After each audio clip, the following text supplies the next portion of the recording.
Willie D Live. What's up, family? If it's your first time checking out the show, let me know what city, what state you're coming in from. If you're outside of the U.S., let me know what country you represent. Throw up your flag. Family, I need you to smash up the likes, smash up the likes, smash up the likes. Also, if you have not done so already, after you subscribe, there's a little bell next to your subscribe button. Go ahead and click that thing right now so you can get your notifications each time I drop a new video like this. That way you'll be in the loop. We are simulcasting Facebook and YouTube. So look around, make a friend. You dig what I'm saying? We got one rule, and that's one rule only, fam. Be respectful. You dig? All right, fam. Good news for some, bad news for others. The Senate has voted to end the shutdown, effectively trying to restore America to a sense of normalcy, some say. Others say, what the hell was the Democrats thinking? So I said to myself, boy, I know one person who is really mad about this thing, and I really need to get her on the line so I can get her sentiments about what's going on. Ladies and gentlemen, without further ado, one of the strongest Democrats out there, Jolanda Jones. You dig what I'm saying? Jolanda, what the hell is going on? First of all, normalcy. Normalcy is not having health insurance. People want to be right. This ain't no normalcy. This is some weak ass Democrats who have literally sold us up the river. Right. Notice they all white. They ain't struggled. I don't believe they've struggled. If they have struggled, it's been a long time since they struggled. And we finally had the Republicans with the fingers being pointed at the right people, saying, hey, the reason this government is shut down is because of them. And they're going and they're bending over. And I don't think it's a coincidence that ain't none of them up for re-election in 2026. So they think people going to forget. We should not forget. Put their names down, write their names down. Look, to old people, to senior citizens, to people who don't put stuff in their phones, you need to write down the names. Like put it on your refrigerator. You know, they had them little, those things you put on your refrigerator so you can remember important stuff. We need to remember. Yeah. Because let me be clear. People ain't got no health insurance. People are starving because of the Republicans. The Democrats are now trying to make it look like this is something that we caused and we didn't. So I'm real irritated. I'm disappointed. And the Democrats are going to continue to lose Black people and poor people if they keep making epic failure moves like this. And let me say the names. You want to say the names? Let's say the names about the Democrats that have been over. Jean Shaheen from New Hampshire. Maggie Hassan from New Hampshire. Tim Kaine from Virginia, Dick Durbin from Illinois, Catherine Cortez Masto from Nevada, Jackie Rosen from Nevada, John Fetterman from Pennsylvania, and an independent who caucuses with the Democrats is Angus King from Maine. Mm-hmm. So about half of them are resigning, they're getting out of the game, and then the other half has already been re-elected, so they won't have to come up for, they won't have to ask for. The Senate is every 6 years. Excuse me? They run every 6 years. Every 6 years. So they got another, the ones who just got elected, they got 6 years. And you're right, they're hoping that everybody forgets about this. They're betting. I'd be willing to bet you money they betting. They ain't hoping, they betting. Yeah, yeah. See, this is my issue with the Democrats, right? When Barack Obama was in office, the Republicans opposed everything that the Democrats had to offer, whatever their ideas. They was just totally opposite of whatever Barack said or did. If Barack said up, they said down. He said hot, they said cold. He said, if it was good for them, they rejected what was good for them. Yeah. Well, the point is they opposed, even sometimes when things were good for them, they actually opposed, because Their job was to undermine his presidency. That was their entire job, was to undermine his presidency, take his whatever. Even when he wore a damn tan suit, they lost their minds. Like everything he did, he could do nothing right. And it's like the Democrats always seem like they want to play fair and get along, and they want to be the so-called moral compass of the two.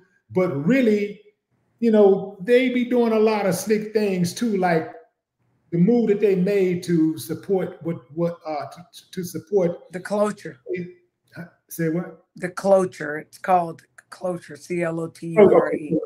Right. So you know, it's like, in my opinion, the Democrats, they got moles in the party who go both ways, and they're not held accountable like Republicans are. If you get a Republican that tries to go rogue, that the whole party gonna come down on them and give them hell. They handle them. More than likely, they will not be reelected. They handle them. They will handle them, right? But the Democrats, you being nice, Willie D. You being real nice right now. I'm trying to figure out why you being nice right now. You talking like a Democrat. I need for you to talk like a Negro from the streets. Is what I'm talking about. Because let me be clear. When President Obama was president, their posture was no, and hell no for everything he did. Even when it was good for them, it was no, and hell no, because it was coming from him. And if somebody crossed party lines, they handled them. That's not what we do. That's not what the Democrats are doing. They don't know how to fight. They don't know how to guerrilla warfare. And they are getting handled, quite frankly, by the Republicans. And see, they worship the wrong God. They worship Trump. They don't worship the people that they represent. And that is the problem. And the problem is, you said play fair. The Democrats are playing fair. This ain't fair. This is bending over. I see nothing fair about it. It's not fair to the American people. It's not fair to the people who don't have health insurance. Donald Trump has kicked people off of their health insurance. Groceries are higher than they've ever been. Do you hear me? Groceries, I'm going to say that again. Groceries are higher than they've ever been. People can't afford to live. People can't afford a place to shop, to be able to have affordable housing. People can't afford it. They can't get a job. So there's nothing about this that's fair. So I respectfully disagree with those words. And well, I'm choosing my words carefully. Let me just be clear. I'm embarrassed right now for what they're doing in the name of being a Democrat. I'm embarrassed. And I understand why people don't want to have nothing to do with us. I understand that. Because they're an embarrassment. And let me be clear. If I were in a war, I wouldn't want to be in a damn war with them. Yeah. I could not. If we were back to back, my ass would die. Yeah. If I were fighting back to back with them. Right. Senator John Fetterman, he's the one out of the Democrat out of Pennsylvania. He's the one who said that the Democrats had no leverage going in. What are your thoughts about that? So, yes, we did. We had leverage. American people were seeing who the hell was starving them to death. Absolutely. The American public saw who was being forced to work, whose wages were being stolen. America saw that. They got to see that. It was the first time that the Democrats were able to shift the narrative, define the discussion, and let the whole world know who was screwing them. And now these people have literally given away all the leverage we had. And if I were Trump, I would do the same thing over and over and over again. Because if I'm Trump, I'm like, okay, if they gonna cry uncle if I just make them have to wait. Sometimes in life, you need to be willing to wait. It's like the Montgomery bus boycott. And just like when we fled, and I had colleagues who came back after 13 days, right? That's why we lost a seat here in Houston for sure, because we held out for 13 days, right? The shutdown has been going on for how long? The Montgomery bus boycott lasted over a year. It lasted over a year. Had we held out, Trump and all the Republicans were assuredly going to lose during the midterms, for sure. in Congress and everything because of what they have done and how they've tortured this damn country. And now you have these people who are not in touch with all of America and have sold us out for some wolf tickets. And if Fetterman is not nearly as smart as I thought he was, if he thought we had no leverage. Yeah. You know, the Democrats keep taking one step forward and 50 steps backwards. It's like just over the weekend, you had Governor Newsom from California come in, Jasmine Crockett come into your city. They come in and they hit the stage and they pump up, you know, rally the troops and say, okay, we serious about this. We ready to stick it to the Republicans. We're going into the midterm strong. And then 2 days later, they backpedaling again. It's like what they call it a buzzkill. What they say, you messed up a wet dream or something. I mean, it's just. What do you tell, Jolanda? What did you tell the voters about the Democratic leadership who showed no backbone? How do you rally them and get them to believe in this group of? But you don't. First of all, I can't pee on somebody and tell them it's raining. So one thing I have is street cred if I ain't got nothing else. I'm not about to go tell these people in the streets who support me that my party supports them when my party is not supporting them at the highest levels. I'm not going to validate them. I mean, I have street cred to lose. And I'm embarrassed and I'm angry. I'm angry. But what do? They don't listen to people. And I don't care about the Republicans that voted for the cloture because they're supposed to do that. That's what Republicans do. I'm bothered by the Democrats. And my question is, some people are just going to lose faith. They're just not going to come vote. And trust me, if Democrats don't come out to vote, Republicans are going to win. The Democrats seem to always do shit that their party that their voters don't agree with. Just like when they had the House and the Senate, and soon as Joe Biden come in, this nigga go and sign a damn deal to approve this anti-Haitian bill, and there's nothing wrong with that. But there's a pecking order here. You know, what about the people who've been here for hundreds of years, who's been subjugated, had a foot on their neck and a rope literally around their neck? What do you mean, us? You talking about us? Yeah. What about this anti-lynching bill that they skipped right over? It was like, F y'all, and that's why they had such a difficult time in 2024. You know, I've said for a long time, actually what my grandmother taught me is, you know what's important to people about how they spend their time and how they spend their money, right? And so they can say what's important to them, but if they ain't voting like that and they're not spending appropriate money to do it, then it's not important to them. And I just don't see where my party, the Democrat, and let me be clear, the Republicans are worse. So I'll never be a Republican. And I'm trying within the Democratic Party to move the Democratic Party. But the Democratic Party, they're not 10 toes down with issues that affect Black people. They're just not. I mean, we saw when, what's the woman's name? Wendy Davis was running and she was willing to be on her feet for 13 hours in some pink tennis shoes for women's rights, but she wouldn't do that to end criminal injustice, right? They don't do things like that. So as a person who can see, I can see what Democrats do when something is really important to them.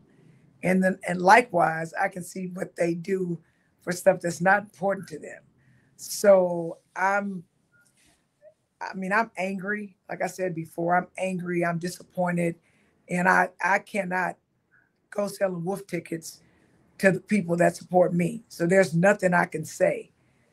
There's nothing I can say to make my supporters. I'm not going to validate what they did. I don't want my supporters to think that anything that these Senate Democrats did is in any way fighting for us, because it's not. And I don't care what their explanations are. It's some bullshit. And I just don't know how else to explain it. I just don't know how else to explain it. I'm glad you mentioned that part about, let me be clear that the Republicans are worse and I can never be a Republican. And now tell me why you can never be a Republican. I think I know the answer, because I think I share that exact same reason, but why would you never be a Republican? I would never be a Republican. Like they're winning all the time and the Democrats keep on compromising. Okay, so let me be clear. I would rather down my feet than live on my knees. So the fact that somebody is winning does not mean I'm going to go be on the wrong ass team. I'm just not going to do that. Mm-hmm. Republicans hate us. They hate everything about Black people. They hate everything about Black excellence. If they could enslave us again, they would. No ifs, no ands, no buts. When they are targeting people, they are targeting Black people, because they know as we go, the world follows. People got civil rights because of us. So we've got to stop, or they've got to stop Black achievement. They've got to stop Black people from rising. And that is exactly what they are doing. You know, most of the people that are working in these federal agencies are Black people, right? So if we shut down Black people, if we shut down these federal agencies, who are we going to hurt the most? When you go and see these Republicans attacking these cities with Black mayors, they're attacking Black people. You don't see them in the white cities. When you see the people that they are arresting, they are immigrants. The people that you see getting attacked and detained and arrested are people who are dark skinned. And even if they're Hispanic, they're darker skinned Hispanic. And if they're Hispanic, they're the South Hispanics. They're definitely not doing it. Did you lose? Hold on for a second. No, that's me. I mean, they're definitely not doing it to white folks. There's illegal European immigrants here. They ain't going after them, right? So yeah, they targeting Black people. So if you think I'm about to be with people who literally hate who I am, then you must be smoking crack, or you don't know me. Yeah.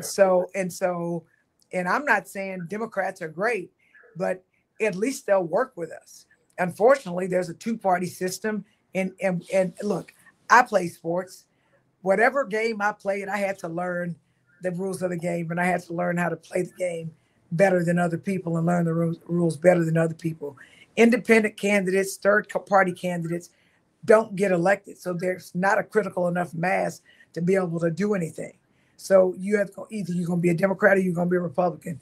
Donald Trump, I mean, look at this man. The Epstein files, they're trying to keep them closed. You got people who like doing stuff to kids. They do stuff to kids. Why would I? And they protect people who do stuff. Look at the people that they're pardoning. Look at the crimes that they have committed. And the only time the Republicans like us is if they step and fetch at Negroes like Clarence Thomas. I mean, no, I wouldn't. But I tell you what, I'm not going to give up on this country. I'm going to keep fighting. I'm going to roll with whoever I think can help get us there. And at this moment in time, it's Democrats. Now, if all of a sudden we have another party system and that works, we'll see. But right now, and the people in Democrats, the majority of them are not white, although those are the majority of the people that are elected as Democrats. And let me be clear. Some of our biggest enemies are white Democrats. And people don't want to talk about that. Progressive white Democrats, because they're trying to hold on to power. Yeah. Democrats are mostly Black and brown people, except for the system.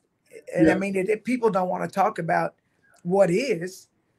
And regular people want people who are going to fight. They want people who are going to fight. And so I was halfway proud of us that we allowed the Republicans to put their foots in their mouths by and letting people see who was starving them, letting people see who kicked them off their health insurance and things like that. And now, I mean, they just been over. I don't want to be in a fight with any of the Republicans that voted for the closure. None of them. They're weak. They shouldn't be elected. I said it. I didn't stutter. I meant what I said, and I said what I meant. the Republicans stick they stick it to you. They stick together no matter what it is. Once they say this is the plan, you're gonna get on board. You're gonna get gone. Oh, you're gonna get rolled over. Yeah, they're gonna stick it to you. The Democrats, they're all over the place. You got moderates, you got Democrats, you got the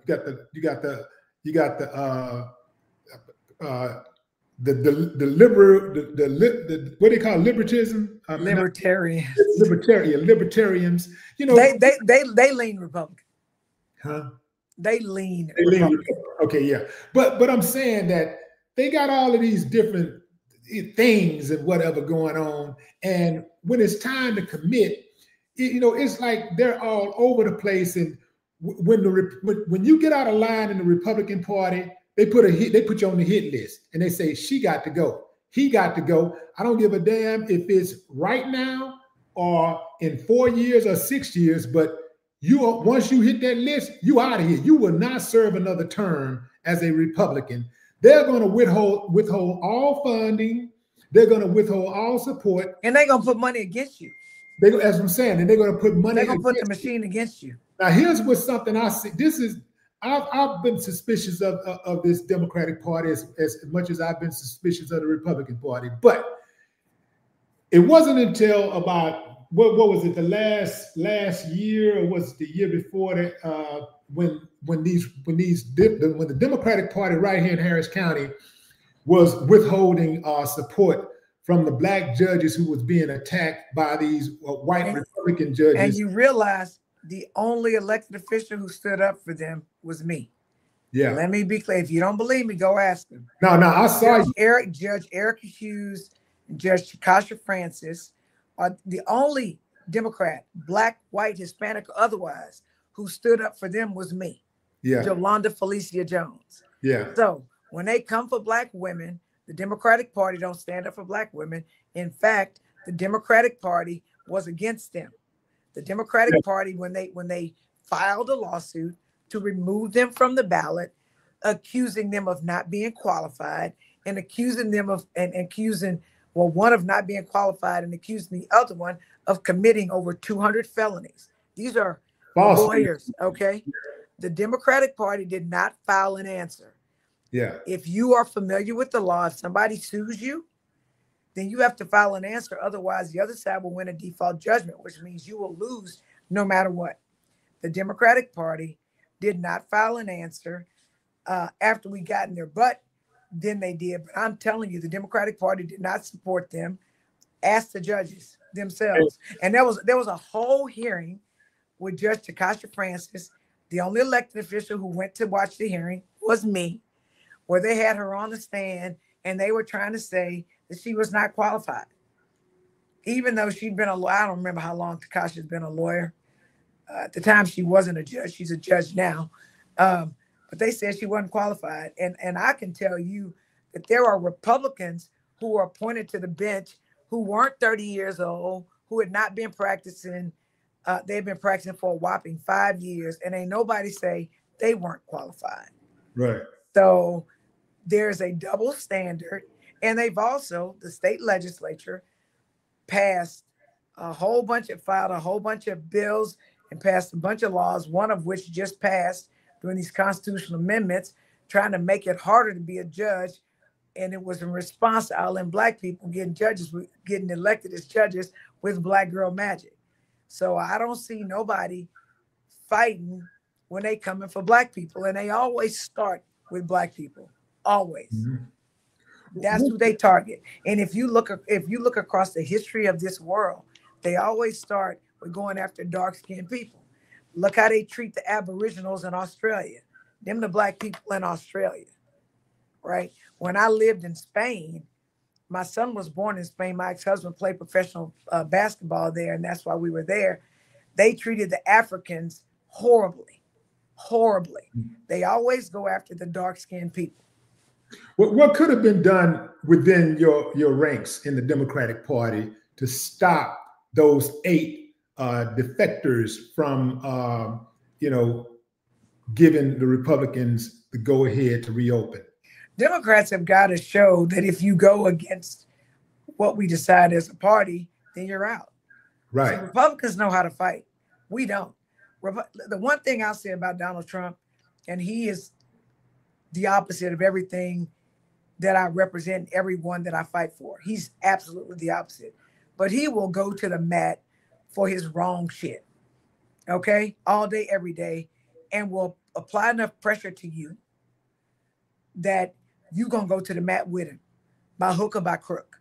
That's what he does. Democrats don't know how to do that.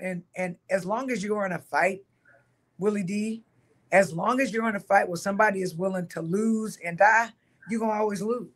Right. You're going to lose. Now, if you from the streets, hold on. Lose, die, and kill. Yep.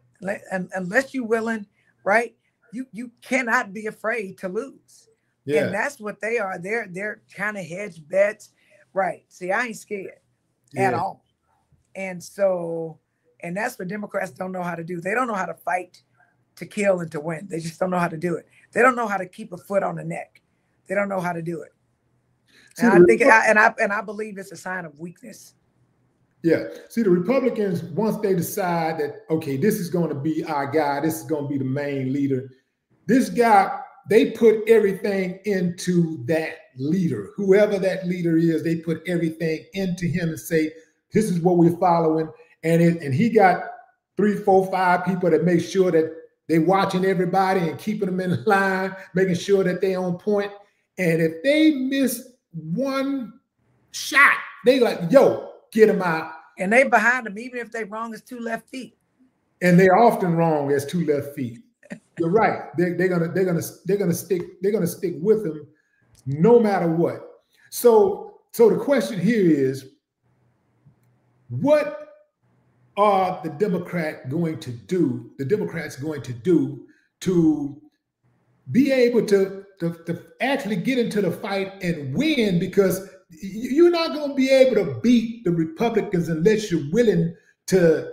What do you say? What did you say? You got to be willing to lose. You got to be unapologetically lose, die, and kill.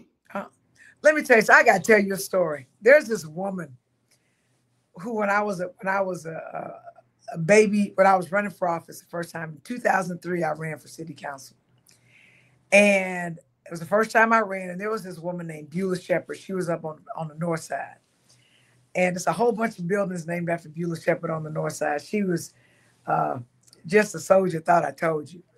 And we were at some event, and Miss Shepherd was running for city council herself.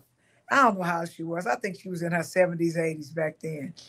But I was raised to respect my elders. And these are the people, the Democrats are the people Miss Shepherd was talking about. We was at this event, and Miss Shepherd said, all you Blacks and African Americans, everybody in here who is Black African American, raise your hand.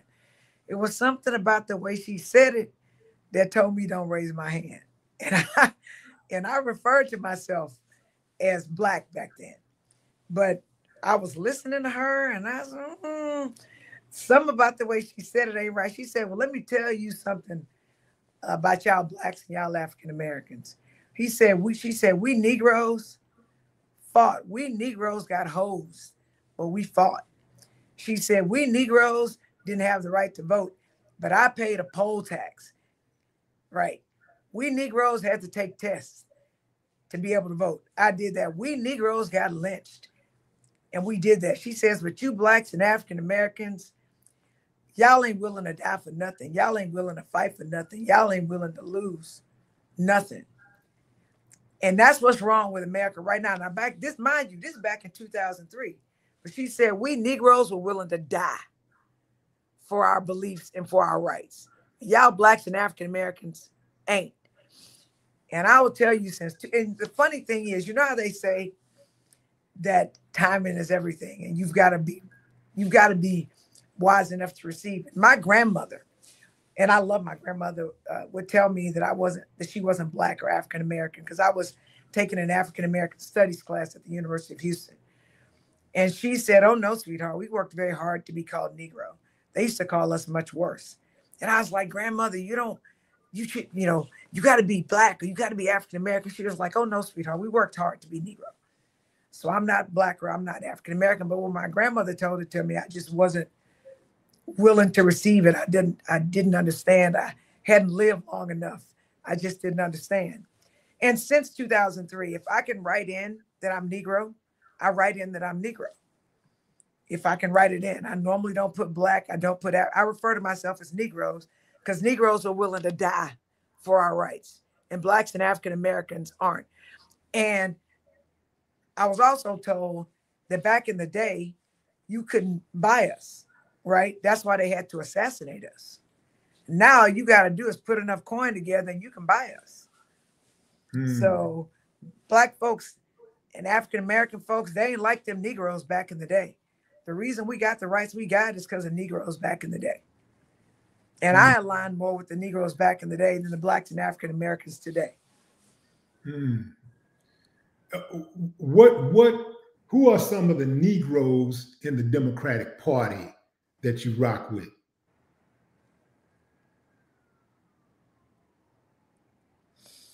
Some of us who did not come back from the quorum break.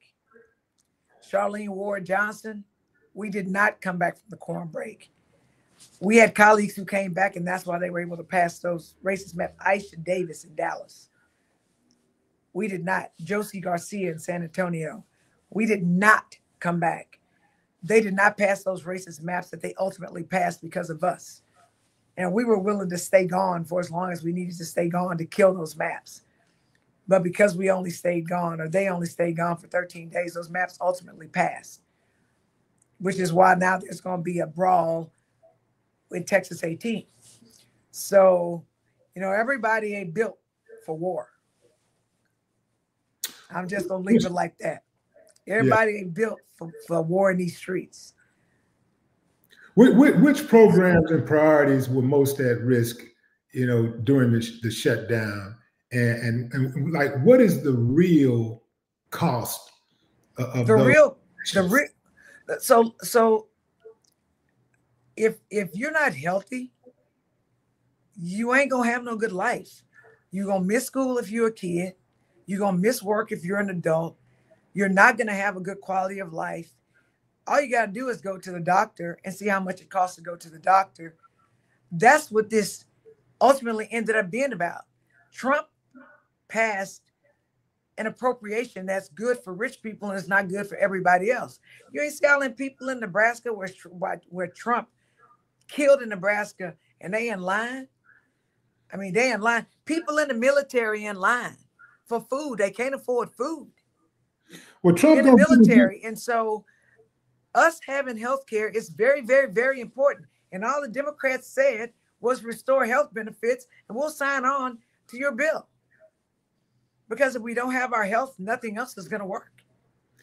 Yeah, that's why I'm not a Democrat. I'm not a Democrat or a Republican. I'm just an American, and I'm not rocking like that because I don't think they're strong. It's the analogy that you made about war earlier. If I'm going into war, I'm not going to war with no Democrat party. I'll go to war with Jolanda Jones because I know she a soldier. I go to war all day, every day with Maxine Waters. You know what I'm saying? All day, every day with Jasmine Crockett, but I'm not going to war with the Democratic Party because we're going to get our heads knocked off because they ain't willing to do anything to win. Well, so I want to win. So I agree that the party is not where they need to be in order for us to change the trajectory of this country. But I will say this. In this game of politics, it's either Democrat or Republican. All right, it just is, whether you like it or not, right? I don't like that they pandered. I don't like that they bent over. I don't like that they voted to cloture. I don't like that at all. But am I going to just throw my hands up and say I'm not going to play in the game? I mean, literally, the way I'm guaranteed to lose if I just sit on the bench. I'm guaranteed to lose if I do that. And so I choose to be in the fight, even if it's a hard fight, even if we need to push the party where it needs to go. So when we don't vote, then we lose. Even though we mad, and even though I understand why people don't want to vote, I understand why people don't have faith in us. I understand that. I'm frustrated, but I'm choosing to try to move us from within the Democratic Party and push them to where we need to go. And money shouldn't play such a big role, right? Jolanda. I mean, and so, but it does. And so Trump and Republicans are playing chess and the Democrats are playing checkers. I mean, when as you said, we take one step forward and then 50 steps back. We had a big rally here in Texas on Saturday, in Houston, no less. And then the Senate Democrats do this on Monday. So, I mean, it's exasperating is what it is. But I'm not willing to let us go back into enslavement, because that's what they're doing. It's modern day slavery. Jolanda, what do you say to people who say that, well, you look around and we don't see the Asians out here voting in droves. We don't see them concerned about voting, and they're getting what they want. You know, what do you say about them? The people who are so exacerbated, as you said, that they don't even want to be participating in this voting thing. They're saying like, man, I'm gonna just put my head down and go to work like the Asians do, and then I'll get mine like that. What do you say to that? So actually, that's not true either, because the first thing people see when we walk into a room before we say a word is our color. Right? We stick out because we just do. It's real easy. Europeans, they all look white. Like you might be able to tell where they're from when they open their mouths, but it's real easy to discriminate against us. That's the one thing. And I will also say this: the only people in this country who came here against their will was us. Other people came here because it was a land of the free and the home of the brave, and they wanted to achieve the American dream. So to say that we are like Asians is not true at all. It's just not true. And I will tell Black people that we can control all this shit if we ever did vote. We just don't believe in it. And we're tired. I understand. Well, hell, I'm tired. But I'm just not going to give up. But we have been voting though, like over. If you look at the black vote over the last 50, 60 years, we're probably the most consistent block of voters out there. So and like, yeah, but we vote the highest for our demographic. For Democrats, we do, but more of us don't vote than do vote. So let me say that one more again for y'all sitting in the back. Black people are the most reliable voter for Democrats, but more of us don't vote than do vote. And trust me, if voting wasn't important, when they give you a case, they wouldn't take away your right to vote. So white folks understand the importance of voting. We just don't. Not just that, Jolanda, not just that. If voting wasn't important, they wouldn't spend so much money trying to get you to vote. Ain't nobody spending no money to try to get us to vote. What they doing is they spending money to suppress our votes, is what they doing. So if voting wasn't important, they wouldn't be suppressing our votes, because they know it's important. Yeah. Well, I guess I need to rephrase that. Well, yeah. Essentially, you're absolutely right. I mean, let's look at this Texas 18 race that just happened. One of the candidates spent like 1.7, another one spent like 1.5 million. 21,000 people came out for one. 19,000 came out. I mean, what's the math on that? So, no, people are tired. They don't have faith in Democrats. And you can't tell people stuff is good and it ain't, and they're going to believe you. What Democrats have to start doing is their actions need to be consistent with their words. And when we get elected, we need to vote our interests and stop pandering. And that's what happens. They get you in office, and then you get in office and you forget who got you there. Like Black folks, Democrats do not win if Black people don't vote for them. But when they get in office, everybody is more important than Black people to Democrats. True story. And Biden's actions from day one was indicative. The moment he got in, first of all, he wouldn't have got in without the Black vote. But the moment he got in, he straight up just didn't give a damn, and he was not held accountable by the Democratic Party, like the people, like the party did. But here's the deal, though, Willie D. The people that got to hold elected officials accountable is us, is the voters. Because if we vote you out, then you can't do no more damage to us. Yeah, but you got but you know, the people demand to be led. And so, yeah, we got to vote you out, but it takes somebody from the inside to say, we got to get rid of him. Like, it's got to take somebody within the party to say, he got to go. Because that's how the Republicans do. It's got to be people at the highest levels. Yeah, that's what. Period. But no, it's got to be people at the highest level. Your ass got to get up out of here. Because let me be clear, ain't nobody in D.C. paying attention to nobody in Houston. Right? Every little elected office is its own little fiefdom. The House of Representatives in Texas, they listen to each other, maybe. And actually, the Republicans run that. The Senate, the Texas Senate, the same. People in D.C. ain't listening to the Texas House of Representatives. They're not listening. They're not listening to the Texas Senate. So it's a whole system that's designed to protect itself. But the people need to rise up. And I'm waiting to help Black folks rise up. Yeah. And we could run the table to those of y'all who understand what that means. Yeah. So tell the people, like, how do we actually run the table? We got voting, but what is more than voting? So what is it? Like, people need but it is not more than voting. It is freaking voting. For example, in Pleasantville, that community votes. So everybody go to Pleasantville to try to get that community to pick them. There are certain areas where people vote. People gonna go there to get them votes. There are other areas where people don't vote. And the elected officials are gonna ignore them. Elected officials listen to two things. They listen to people that vote, and they listen to people that have money. It's that simple. So if you ain't got money, the only power you do have is to freaking vote. We haven't figured that out. More of us don't vote than vote. And I don't even think we didn't even have 10% of the people vote in this last special election. And how important is donating? Donating is important. I mean, that's what killed me. But you know what? I didn't go to no Ivy League school. I went to public schools. I'm from Third Ward. I'm from the corner of Scott and McGowan.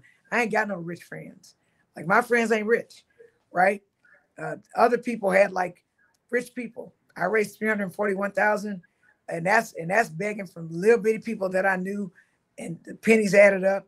And when I was going against people who raised 1.7 million and 1.5 million, 341, and I got almost 15,000 votes with 341,000, and somebody with 1.7 million got 21,000, and somebody with 1.5 million got 19,000. So I got the most value for my money. Like, but I'm just telling you, money, the only way for this to work is for us to get out and vote. And this is what I understand. I tell people all the time, people are tired. Like, what if you ain't got no money to go to the polls to vote?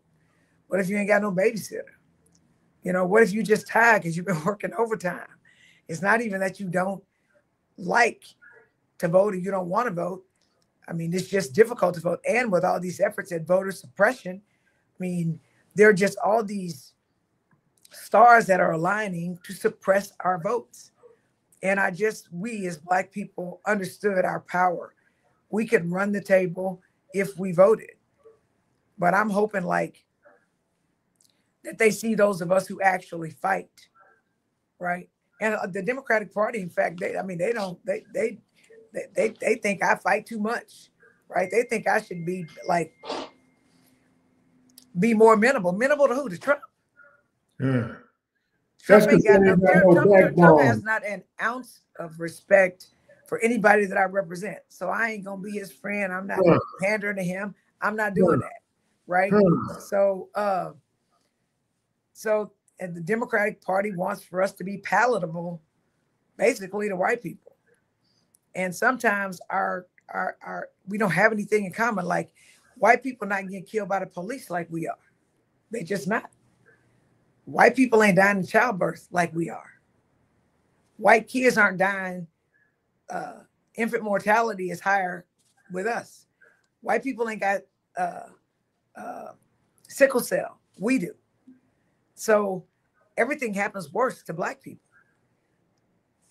But if this pattern of capitulating continues, What kind of long-term effect do you believe this will have on the Democrat base?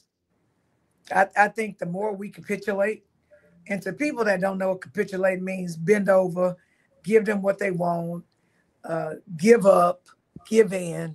Because I always try to speak to the person who, from my corner, Scott McGowan, capitulate is a big word for quitting, for giving up. I don't think that people are going to run out in droves to vote for us. I hope they vote for me, but I don't think they're going to vote for the party. Yeah. It's a cold game, man. I got to salute you every time I see you, every time I have an opportunity to talk to you. You are a treasure within a treasure. Like you something special, really sometimes, I say to myself, the people really don't deserve you because you put everything on the line. And even when you do that, the same people that you're fighting for oftentimes will come for you. That really pisses me off. I know that you go through it all day, every day.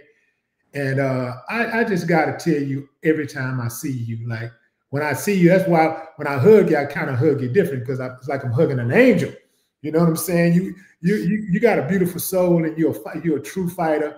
And I know that you don't wake up looking for a fight, but shit, if a fight there, you ain't finna back down. So now, if they started, I'm definitely gonna finish. Right. So I really do appreciate you, and I wish more people understood that. I mean, your constituents know, they know who you are, they know how you rock, they know how you get down. But if these other people knew, especially a lot of these people in the comments, if they really knew who you were, in fact, y'all need to go study. I'm gonna give y'all some homework right now. Go look up Representative Jolanda Jones. Go look up Jolanda Jones right now. Look up Jolanda Jones, and you'll see what I'm talking about. A natural fighter, a natural a protector. I love you to death. Love you to death, and I thank you for coming. Thank you for coming. You know something, Willie? I'll say this really quickly. I tell people this all the time. I just have a different perspective on life, and they can go look at some of your old shows with us. When you're with your father when he killed himself, you just got a whole different perspective. I mean, what can be worse than that?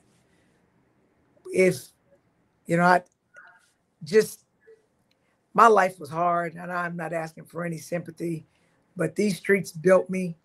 The trauma that I had to overcome built me, and there's not a fight that I'm not built for. And there's nothing that can happen to me now that's worse than anything that I've already gotten through. So if they started, I'm going to finish it, especially when it's for Black people. I mean, I'm 10 toes down because we're the ones who get the worst end of the stick with everything. And it is systemic. It is systematic. And people don't want us to say that. They want for us to make something ugly pretty. They want to put lipstick on a pig and act like it ain't a pig. So when you come for Black people, I'm coming for you. Because, the reason that I'm successful is because some people got together in the village and they held me. And, when I was suicidal and when I didn't have hope, my village gave me hope. They got me through it. And so I'm going to do that for people who are struggling now like I struggled when I was coming up. It's that simple. And I don't really care whether people understand. There's people that are hating right now because I was the face of the quorum break, because I told the truth and shamed the devil, because I was not the person that the Democratic Party wanted to be the person who explained that they lying, that they racist. The Democratic talking points were specifically that Governor Abbott was bending the knee, that they were stealing 5 seats. Now they racist. They came after Black seats. Of the 5 seats that they picked, 4 of them were Black. That's racist. And they didn't want for us to tell the truth and shame the devil. And I think that the Democrats have got to tell the truth. But, the worst thing you can do to a racist is call them a racist. And there's something about calling people racist that makes white people just be very uncomfortable. Well, racist is racist. And it is what it is. And so, you know. And so, yeah, I'm gonna keep fighting. I don't really care whether people agree with me. The people who I fight for understand that I'm fighting for them, and they know that I'm going to fight with everything that I have in me, and they know that I'm going to tell the truth. And in politics these days, most politicians don't tell the truth, but people know I tell the truth. Whether you agree with me or not, at least you know I'm telling you the truth. And that's how I'll always be, because that's how I was raised, on the corner of Scott and McGowan in Houston, Third Ward, Texas. That's right. That's right. And in regards to racism and people not being excited about being called a racist, I would say to them, if you don't like being called a racist, why do you try so hard at being one? You know, like, they really do it good. They really do the racism shit really, really good. And then they get upset when they're called one. It's like, but now not all of them get upset, because some of them are actually proudly wearing the banner now, since Trump started making his move. You ain't lying. They really are proudly, yeah, I'm a racist, and what are you gonna do about it? Like, yeah, I'm a racist and I'm proud of it. Yeah, my daddy wasn't shit. My granddaddy wasn't shit. My great granddaddy wasn't shit. And I ain't gonna be shit. But I'm a racist and I'm better than you. Well, I mean, at the end of the day, that's what it's all about for them, is keeping Black people down. It's that simple. It's that simple. They would like to be able to go back to the days when we were enslaved, and they are unapologetic about it. And I'm gonna say this one more again, that's Ebonics. I ain't got nothing better to do than to fight against those evil anti-Black fools. You uncivilized mutts. I know you heard that. Yeah. And I know some of y'all in the comments. So make sure you hit that replay button. You dig what I'm saying? Jolanda, thanks for coming on the show. State Representative. Thanks for having me. I appreciate you. Appreciate you, y'all. No more talk.